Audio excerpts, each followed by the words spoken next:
true or false. First நமக்கு ஒரு diagram கொடுத்துருக்காங்க. நம்ம ஃபர்ஸ்ட் பாருங்க, நமக்கு ஒரு பென்சிலோட லென்த் இவ்வளவு பெருசு கொடுத்துருக்காங்களா. இப்போ நமக்கு ஏன்ற லென்த் பாருங்க எவ்வளவு கொடுத்துருக்காங்க. இதுதான் ஏ.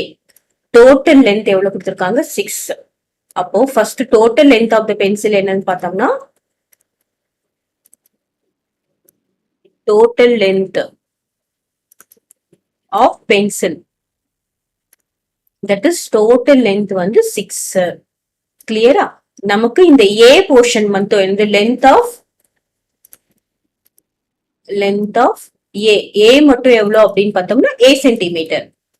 இப்போ லென்த் ஆஃப் பி எவ்வளவு அப்படின்னு பார்த்தோம்னா, length of B is equal to total length என்து 6 மைனஸ் ஏ. 6 மைனஸ் ஏ சென்டிமீட்டரா இருக்கணும்.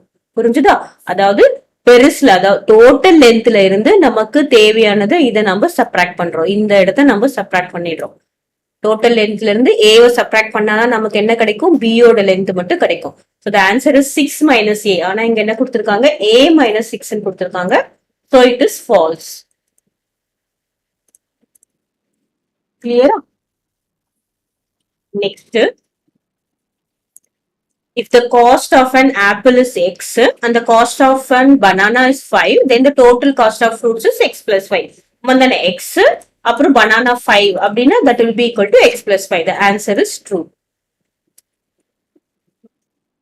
10 more to 3 times c is. First number 3 times c அப்படின்னா என்ன அர்த்தம்?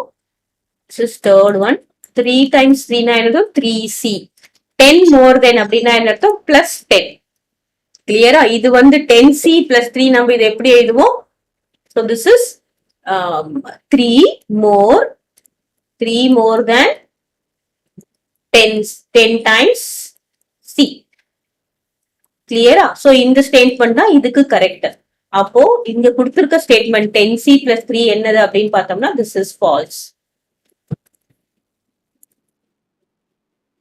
If the cost of 10 rice bag is t, then the cost of 1 rice bag is t by 10. Correct. This is correct. True. முதல்ல 10 rice ஓட bag cost t rupees னா 1 bag என்ன பண்ணுவோம், நம்ம divide பண்ணுவோம். The product of q and 20 is 20q. That is true. Clear? நம்ம q and 20 multiply பண்ணா நமக்கு என்ன கிடைக்கும், 20q கிடைக்கும்.